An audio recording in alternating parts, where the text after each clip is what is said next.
Hi అండి, అందరికీ good morning. So మార్నింగే బయలుదేరాము. 7 అవుతుందన్నమాట అండి ఇప్పుడు. సో స్నానాలంతా చేసేసి 5 o'clockకి లేచాము. ఇంకా రెడీ బయలుదేరేసరికి 7 అవుతుందన్నమాట. ఇప్పుడు మనకి పౌర్ణమి కదండి. నిన్న పౌర్ణమి వెంకటేశ్వర స్వామికి జాతరలు జరుగుతున్నాయి. ప్రత్యేకంగా పూజలు, హోమాలు, కళ్యాణాలు ఇవన్నీ జరుగుతున్నాయి. వీటిలో పాల్గొనడానికి, కళ్యాణంలో పాల్గొనడానికి కూడా మేము మహబూబ్నగర్ దగ్గరలో ఉన్న మరికలనే గ్రామంలో వెంకటేశ్వర స్వామి టెంపుల్కి వెళ్ళాము. ఇక్కడ భక్తి శ్రద్ధలతోటి స్వామిని కోరుకుంటే ఖచ్చితంగా మన కోరిక అనేది ఎటువంటిదైనా నెరవేరుతుందని మాకు ఈ మధ్య తెలిసిందనమాట. ఇంకా ఇలా జరుగుతుందని తెలిస్తే ఎవరమైనా ఆగుతామండి? మనకేమైనా కోరికలు అనేది కొదువుగా ఉంటాయా? సో అందుకని చెప్పేసి అయితే ఖచ్చితంగా కళ్యాణంలో పాల్గొనాలని వెళ్ళాము. ఇంకా ఇక్కడ ఉన్న ఈ చెట్టుకి కూడా ఒక ప్రత్యేకత అనమాట అండి.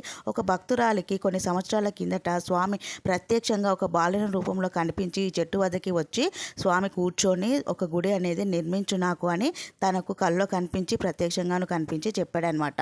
మరొక వీడియోలో వివరాలు చెప్తాను.